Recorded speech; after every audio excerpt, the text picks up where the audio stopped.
I hope you have written well. Module 2 exam. Is there any difficulty?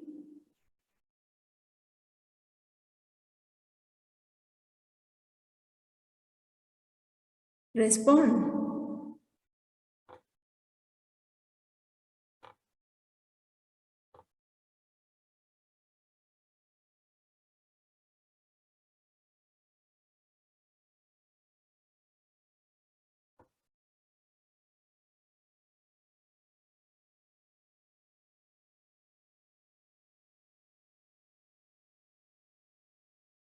Hello, am I audible?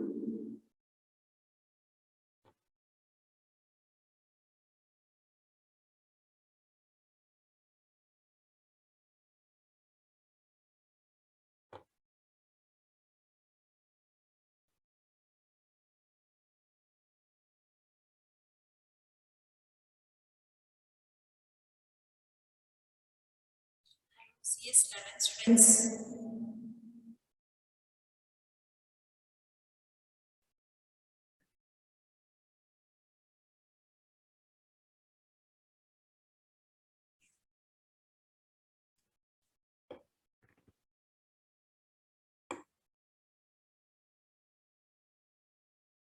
Am I audible or not? Respond.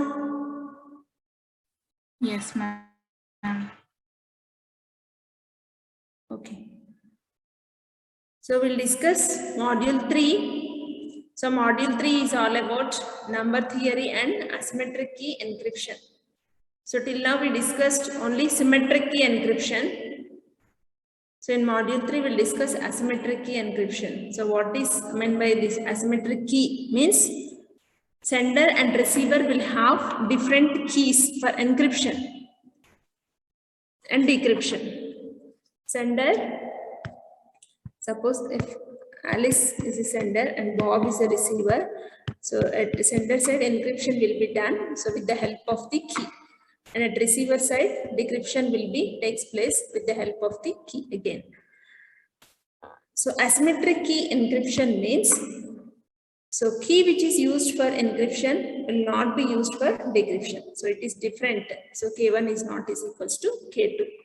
Then that type of encryption is called as a asymmetric key encryption. The other name is public key cryptography, because so instead of using only one key, so users will have two keys. One is a public key, the other one is private key. Means sender will have two keys. Alice will have two keys. One is public key, another one is the private key. So using this Alice private key will be used for encryption, as well as public key is also used.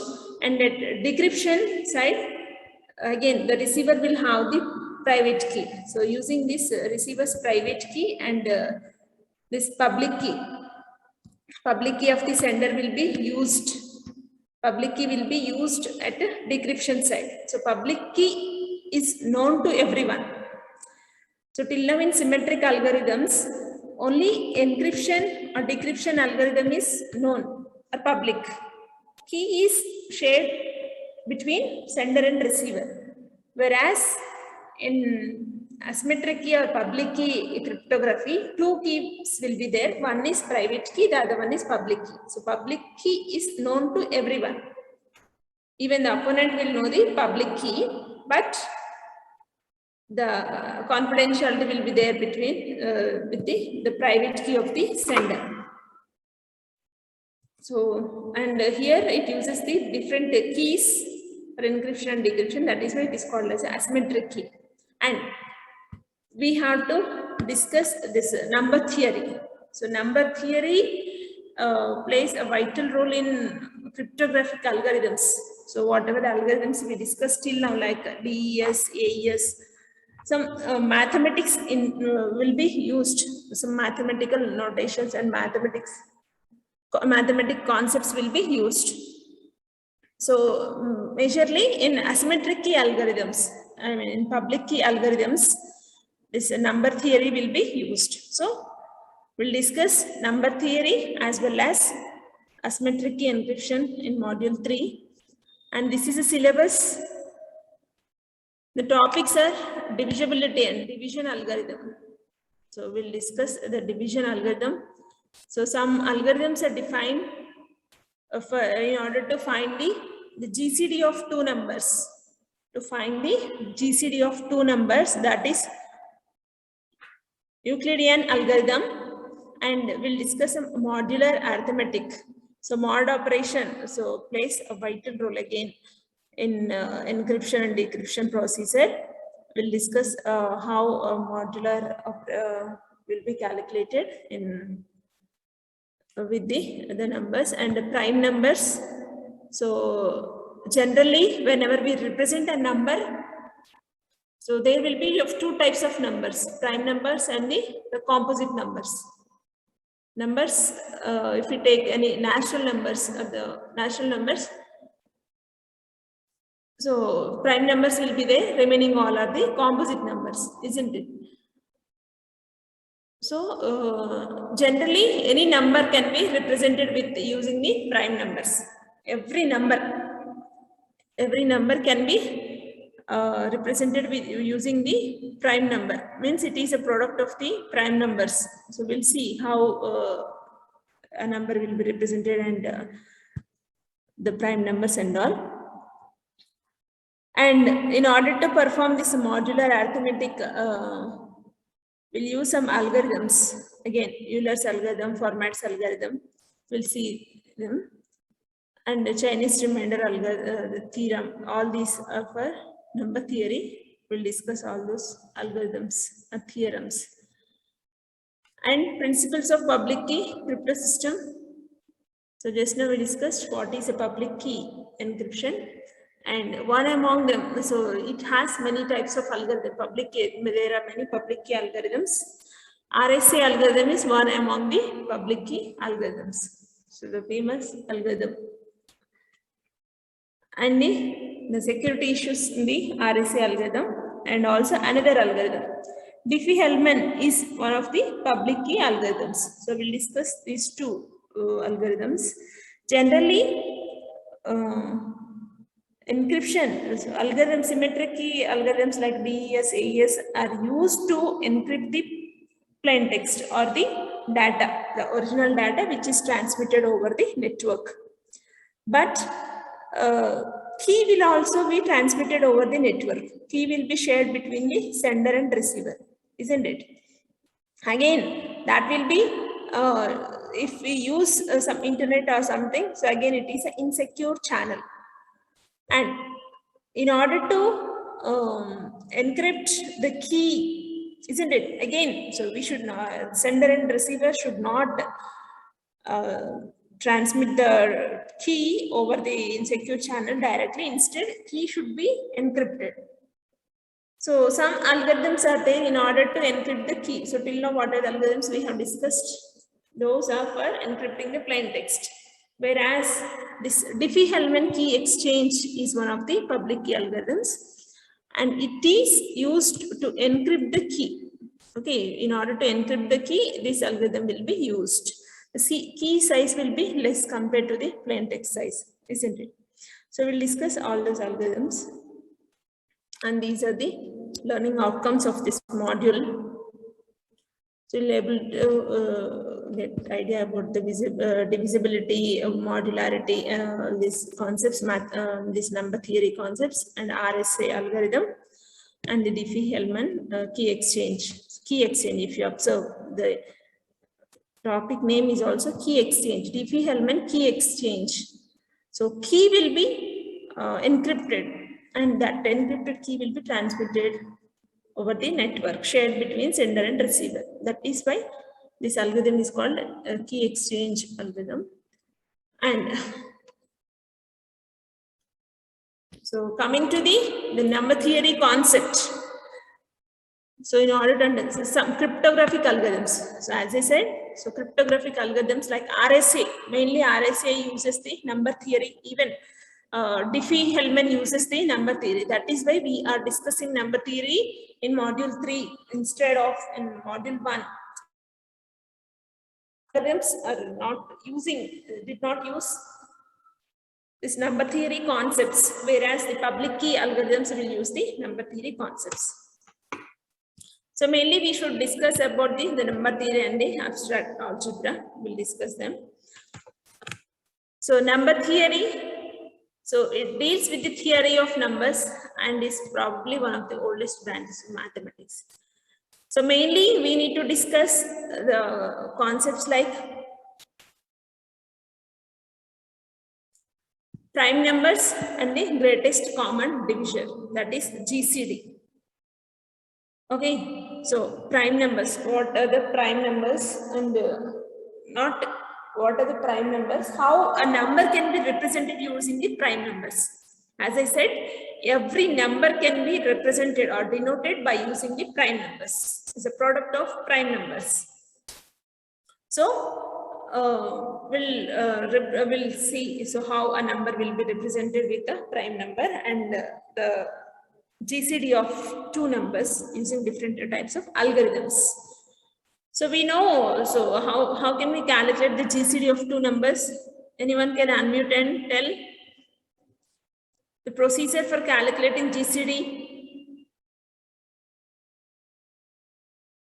Prime factorization. What?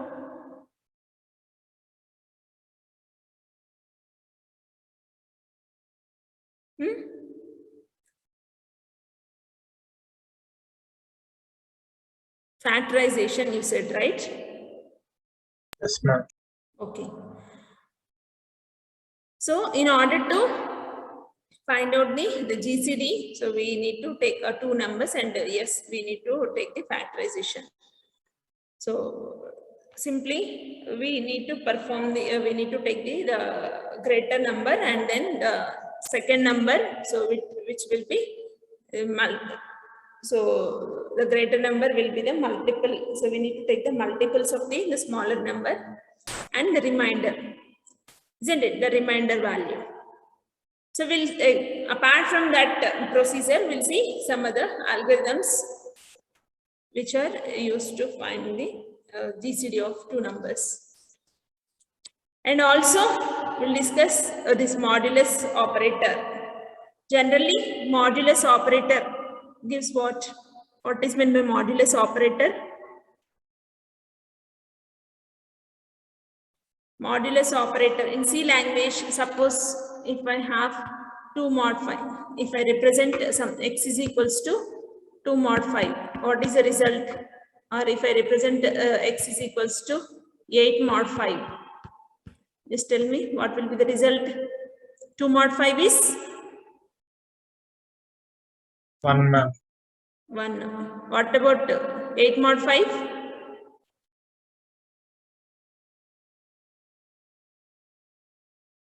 Okay. So mod operator gives the remainder. Simply it gives the remainder. So here numerator is less than the denominator. 2 mod 5 is 2. 2, ma'am. So 2. And the denominator, and coming to the second case, 8 mod 5 means the remainder is 3. 5 ones are 5 and the remainder is 3. So here mod value is 3. If numerator is less than the denominator, the result is numerator. Okay. So we'll discuss that modulus operator and modular inverse. So if there is any positive number like 7 is a number, then modular arithmetic modular inverse will be like additive inverse will be there. Additive inverse means for a given positive integer, if 7 is there, so additive inverse for 7 is -7. So multiplication inverse is 1 by 7. So like that, we'll discuss what is modular inverse. And in order to represent this modular arithmetic, we'll use Euler's theorem and Fermat's little theorem. We'll discuss that. Okay. So coming to the first one, that is, so the ideas discussed. So here, prime numbers. So a number is a prime number. A number is called prime numbers, which has only two factors. So mainly 1 and itself. Then it should have only two factors, 1 and itself. Yeah. Then that is a prime number. Okay, or with only two positive divisors, one and itself. Okay. So prime numbers are at most important in cryptographic algorithms. So in coming algorithms like RSA and Diffie-Hellman, some other algorithms, so mainly they represent with the prime numbers. Numbers will be represented with the prime numbers. That is. So any positive integer is a prime number. I is greater than or is equals to I. Either a prime or can be expressed. See this point. Every number, not only the prime number. So prime numbers are like 2, 3, 5, 7 and so on, isn't it? So a number which is greater than or is equals to 2 can be represented as a prime. Either it is a prime or it can be expressed as a product of primes. Suppose if there is a number 4, how can we represent this number 4? Product of primes means 2 into 2. So where 2 and both 2 into 2 is a 2 is a prime number itself, isn't it? Suppose 16 is there. How can you represent 16? So again, so it can be represented with 2 power 4. That is 2 into 2 into 2 into 2, like that. Suppose if there is a number, how can you represent? Can anybody unmute and tell? It is, as I said, it is a product of primes. Every number is a product of primes. So 18 can be represented as what? 3 into 3 into 2. Very good. 2 into 3 into 2. Or we can also write it. 2 into 3 into 3. 2 into 3 into 3. Okay. So here we can represent it as 2 into 3 square. Okay, 2 into 3 square. So like this, every number can be represented as a product of prime numbers. So if we are able to write a number with the product of prime numbers, so we can easily write the, for algorithms. So whenever it is going to consider the text, so which can be represented in the form of the numbers. Okay, so the fundamental theorem. So how prime number can be, any number, not the prime number. I is nothing but any integer. A positive integer can be represented with like this. So product of prime numbers. So where p power, so some power. So as I said, 18 is equals to 2 into 3 square. So it can represent like this. So this is the main notation of the prime numbers. Okay. So if any integer is greater than that is not is equals to prime number is called as a composite number. All numbers, positive numbers greater than 2 are the either prime numbers or the composite numbers. So if it is not a prime, then it is called as a composite number.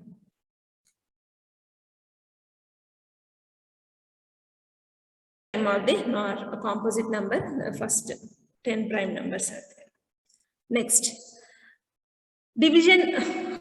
We perform the division operation. Generally, how can we perform the division operation? So there will be division operation, there will be a dividend or dividend will quotient and we'll get some remainder, isn't it? So here, in order to represent a division operation of two numbers, so it can be represented as, okay, division operation can be represented like this. N is equals to Q into M plus R, where R is a remainder. What are the two numbers? Two numbers are N and M. Two numbers are N and M. So where N is the dividend. Okay, N is the dividend, M is the division. And Q is the quotient, and finally R is the remainder.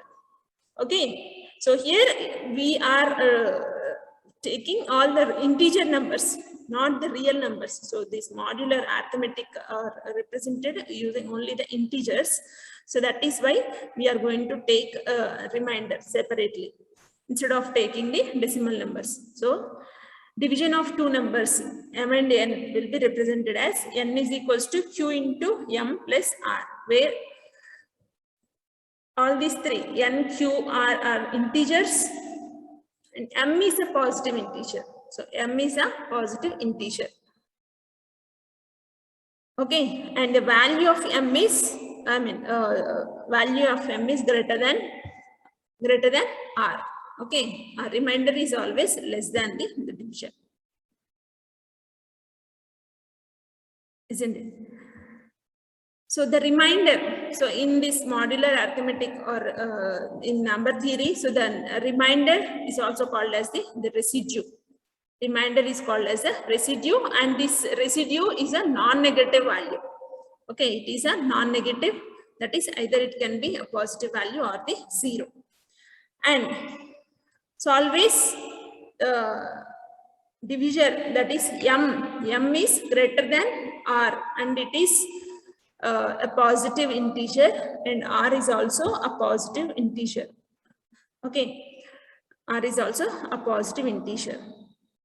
And so here a quotient can be represented like this. So it is a floor value of n by m.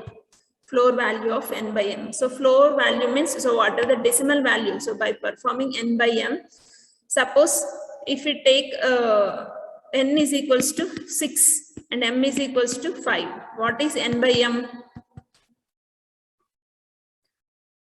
What is n by m value? Is 1.2. Generally, it is a 1.2. But floor, so floor means this symbol will be used in order to represent the floor value. This symbol will be used. What is meant by floor? Floor is nothing but this is the highest positive integer, the greatest positive integer. Like if 1.2 is there, simply we have to discard the decimal part. Floor of 1.2 means simply 1. Okay, floor of 1.2 means 1. Suppose if I get some value 1.7. So what is the floor value of 1.7?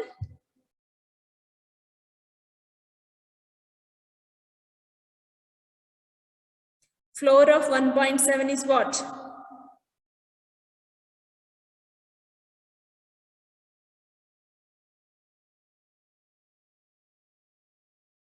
You have learned all these things, right? Seal value, floor value, C language, math library function is there. Yes. So floor of 1.7 is also 1 only. For floor means it simply discards the decimal part, remaining part will be discarded. Suppose if I have floor of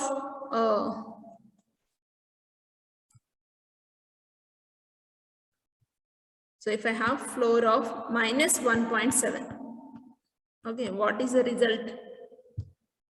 Floor of minus 1.7.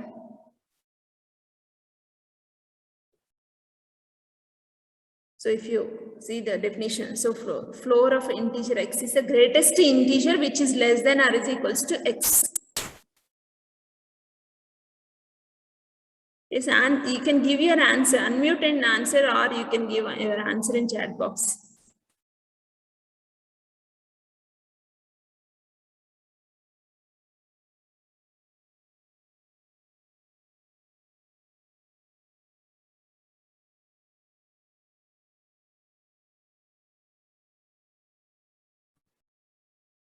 Why? No answer? Nobody is giving.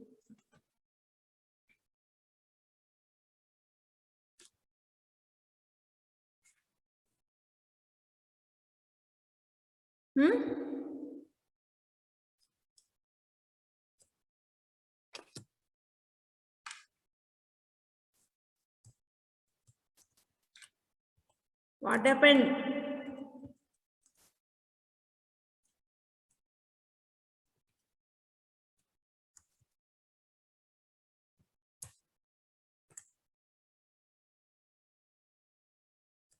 You're not listening.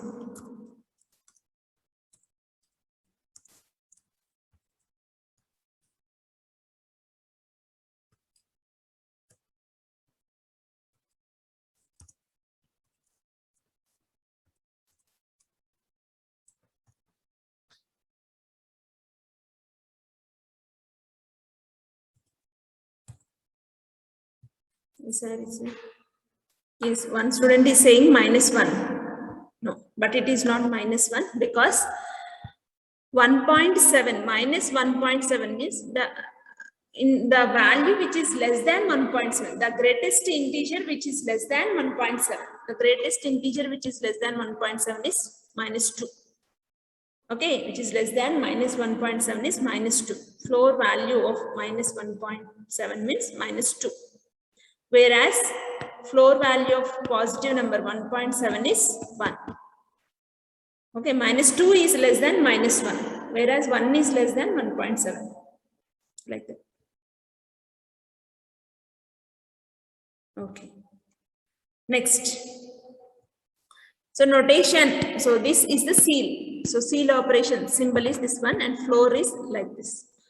So ceiling is nothing but is a number which is at least the value is greater than the given number. The least value.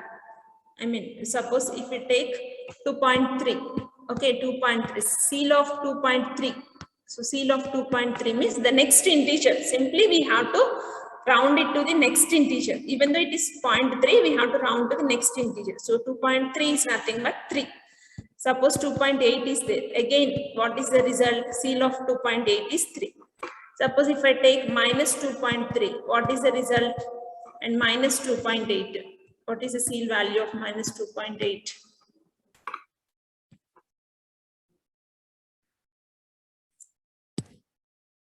Yes, very good. In both the cases, minus 2 is the result.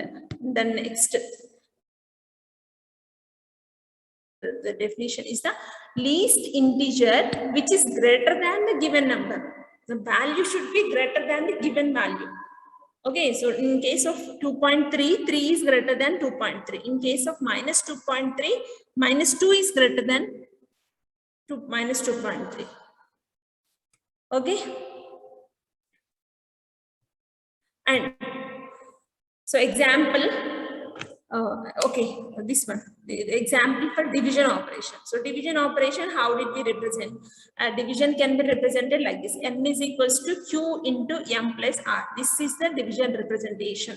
M is the dividend, M is the divisor, Q is the quotient and R is the remainder. Okay, so how can we represent that is, so simply if we consider 24 mod, not mod, 24 by 10. So where 24 is n and m is 10, m is 10 and the quotient Q value will be like this. Q value is 2, quotient will be 2 and the remainder will be 4. Okay, so 24 is equals to Q into m, 10 plus remainder, that is 4. Okay, and so that is a proper way of representing the division operation. That is for a positive integer. Suppose in case of negative integer, suppose minus 24 more by 10. So generally we'll think that minus 24 by 10 is minus 3 with the remainder 6. Okay, sorry. So minus 24 by 10 will be represented in normal representation will represent like minus 2 with the remainder of minus 4. Okay, but we have to represent with a positive number. So if you observe the rules of this, so remainder is a positive integer, isn't it? Always this remainder, if you observe the first rule, that is 0 is less than or is equals to R is less than M. So remainder should not be a non-negative value. So that is why here we should not represent with the negative remainder. So instead we have to represent with the positive value. So minus 24 by 10 can be represented with, so will be represented like this. So with the remainder 6. Okay. So what is that? So minus 24 is equals to Q. What is Q? So here minus 3. Minus 3 into 10 plus the positive remainder is 6. Okay, we have to represent like this. So minus 30 plus 6, that is minus 24. So always here in modular arithmetic, we have to represent the remainder with a positive number. So we'll get the quotient value will get the minus 3. And if r is equals to 0 and n is said to be multiple of n. So if r is 0 means n is equals to into m plus r. So r 0 means simply m is a multiple. So n is a multiple of m. So simply n will be the factor. Okay, m will be the factor. And so this can be represented with the notation. So we can also say that m divides n. So m is a factor. Okay, m is a factor of a number, given number n, and is a divisor or a factor or the divisor of n or a factor. So whatever. So we can say that m divides n, or m is a divisor of n, or m is a factor of n. And the notation is we have to represent like this: m vertical bar, single vertical bar with n. So is nothing but m is a divisor of n, where it will get a remainder value as 0. Okay, so that is the notation. And coming to the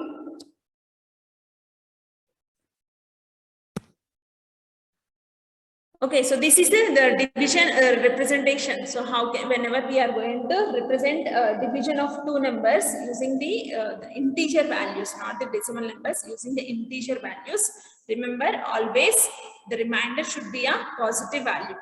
Remainder should be a positive value, and whenever there is a quotient should be represented in this format: n by m, where this floor of n by m, it should be represented with floor of n by m, because we are going to consider all integer values, not the floor values. Float values. Next, so here greatest common divisor. So generally greatest common divisor will be represented by using the fraction of the numbers. So given two numbers, like if a and b are two numbers, first we have to take the divisors of a, and we need to take the divisors of b. So whatever the common divisors are there between a and b, and the greatest common divisor will be considered. We have to take the divisors of a and b.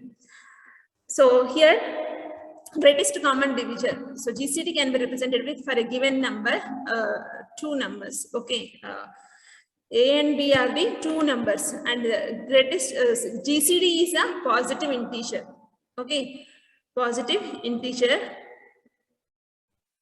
GCD of two numbers is a positive integers. So which divides both a and b without any remainder.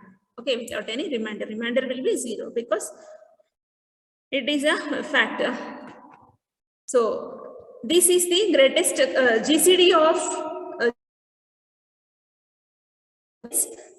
GCD. That value divides is a divisor of a, and the GCD is a divisor of b. Both, so both will have the common divisor. Then whatever the remaining divisors are there, so n is nothing but the common divisors. Okay, common divisors between common divisors of a and b. Suppose if we take a number like if I take some number 12 and 18. Okay, what is the GCD of these two numbers? GCD of 18 and 12, how can we consider, how can we take, like we'll take normal representation is we'll write like this: 18 is equals to 12 into 1 plus 6, and 12 is equals to 6 into 2 plus 0. So this is a normal procedure, isn't it? So until we get the 0, we'll perform this multiplication. Okay, we'll perform this. So here we'll get the GCD is 6. Okay, GCD of these two numbers 12 and 18 is 6. GCD of two numbers 12 comma 18 is 6. We'll write, this is a normal procedure. So what the theory is specifying is simply whatever the divisors are there, the divisors of 12 are like 2 divisors are 12 are 2, 3, 4, 6 and 12, and 18, the divisors of 18 are like 2, 3, 6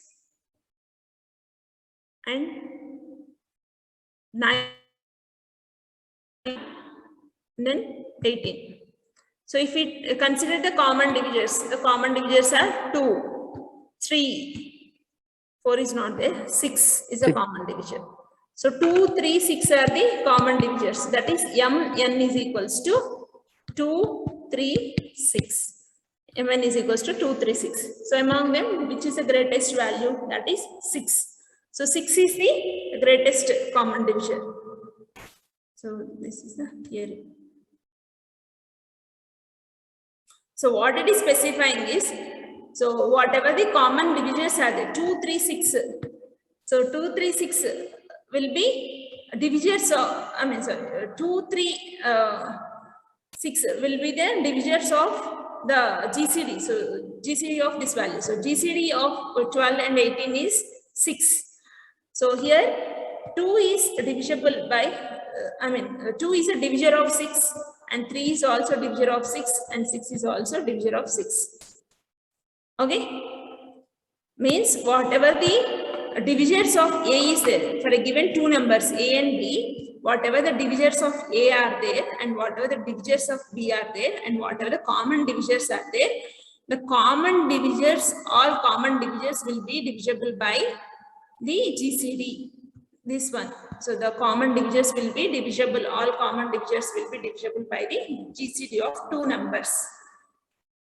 Okay, so GCD will be represented, the notation generally used to represent this GCD of A, B is equals to the representation.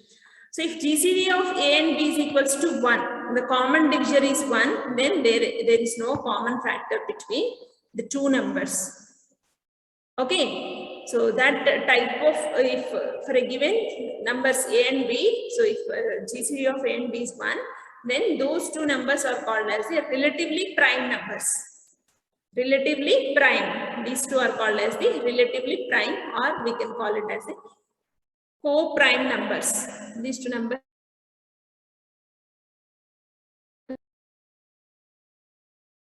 Okay.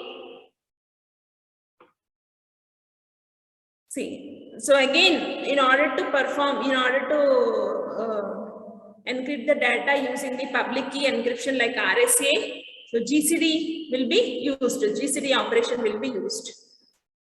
So GCD of two integers like A and B will be represented with GCD of AB can be determined by a procedure known as Euclid's theorem or algorithm. Euclid's algorithm can be used in order to find out the GCD, or in order to represent the GCD of two numbers. So till now, so in order to get the GCD, we simply multiplied the divisor, the second number, smallest number with the we are going to find out the factors like that. But here, Euclid's algorithm is a bit different from the common procedure. So what is the Euclid's algorithm about GCD of two numbers is, so GCD of two numbers can be represented like GCD of A comma B is equals to GCD of B comma A mod B. GCD of B comma A mod B.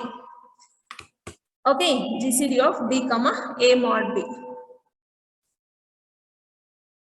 So here, you know, so what is meant by mod operator, isn't it?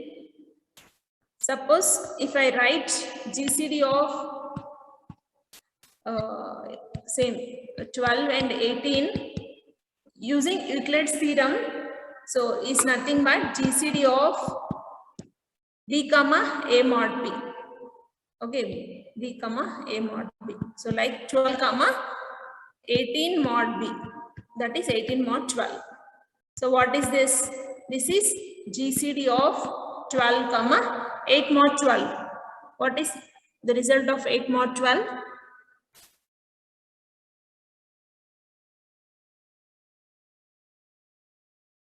Give your answer in chat box. 18 mod 12. What is the result of 18 mod 12?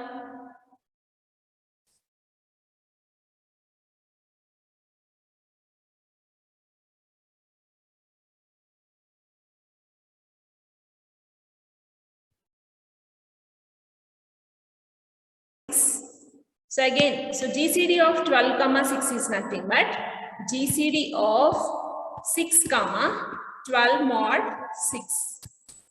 12 mod 6.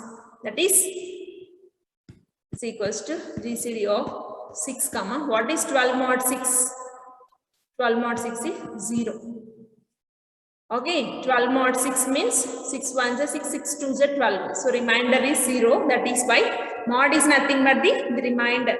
So GCD of 6 comma 0. So GCD of a comma 0 is a. So GCD of a comma 0 is a if a is an integer. So here GCD of 6 comma 0 is 6. So finally GCD of 12 comma 18 is 6. GCD of 12 comma 18 is 6. Understood?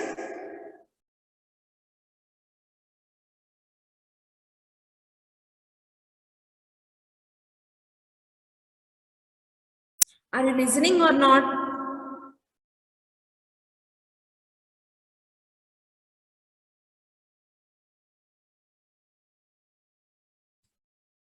All of you answer this whole question. I'll give only 30 seconds time because there is only one question.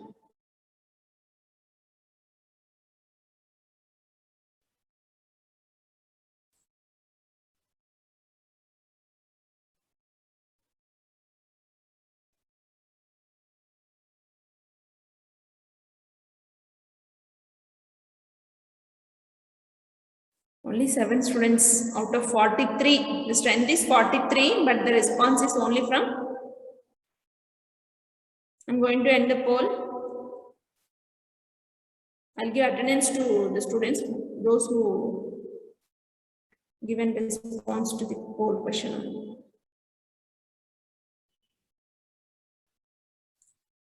Again, students. Many of you given wrong answer again. A number can be expressed as product of prime numbers, not the sum of prime numbers.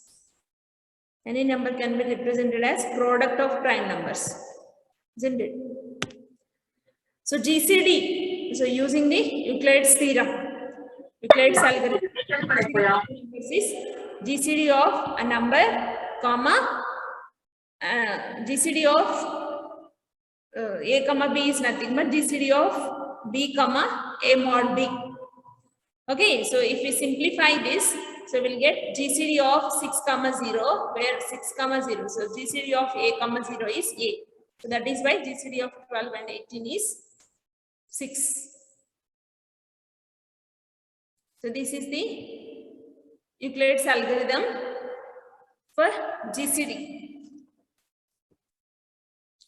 So the expression mod is used to the modular arithmetic, which is a special kind of arithmetic reminders. So mod operation simply gives the reminder. Okay.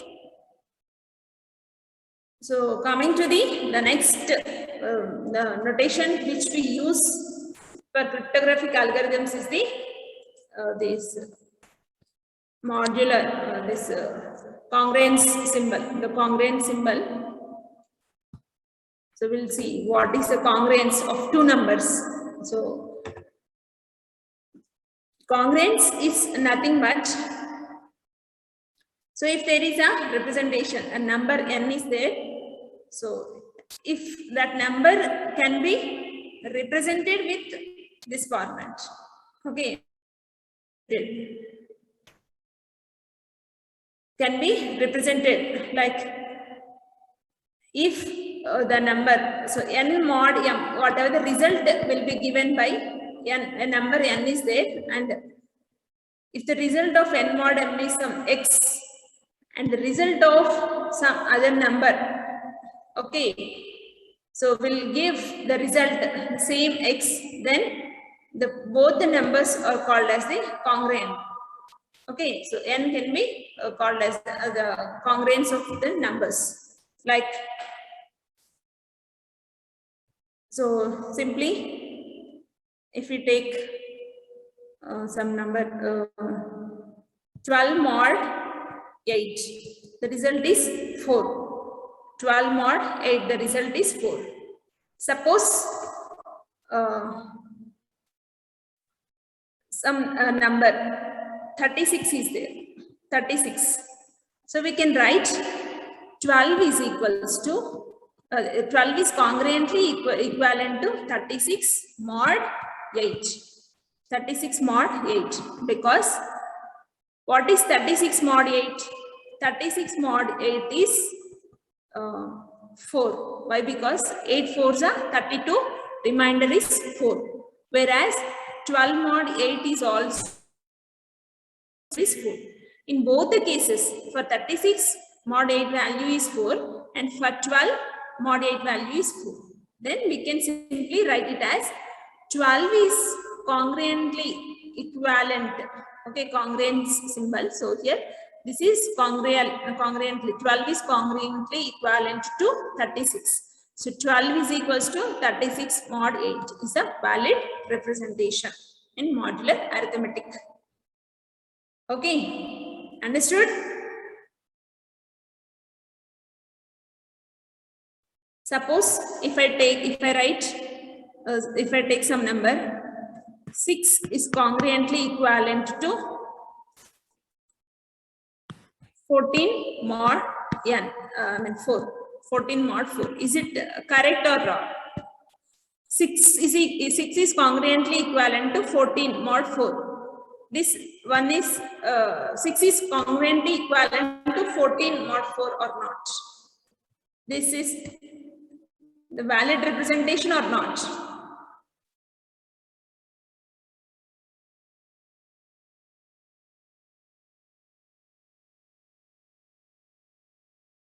I have written 6 is congruently equivalent to 14 mod 4. Is it correct or wrong? We can write like that or not?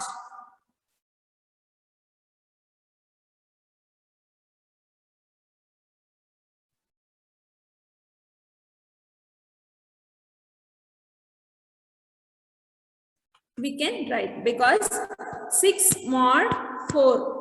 So 6 mod 4 is 2.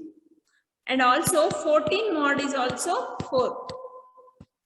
Sorry, 14 mod 4 is 2. 14 mod 4 is 2, because 4 3s are 12. So mod is 2. So 6 mod 4 is 2. Again 14 mod 4 is 2. So that is why we can write 6 is congruently equivalent to 14 mod 4. Okay, we can say that 6 is congruent equivalent to 14 mod 4.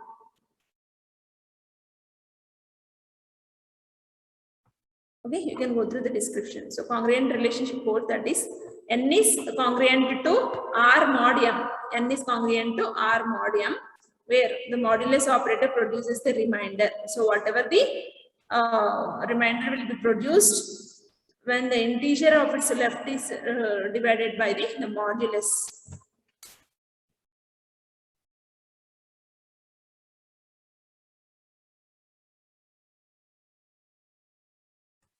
Okay, so we'll continue the discussion in the next class. Any doubts? Okay, you can leave. Thank you.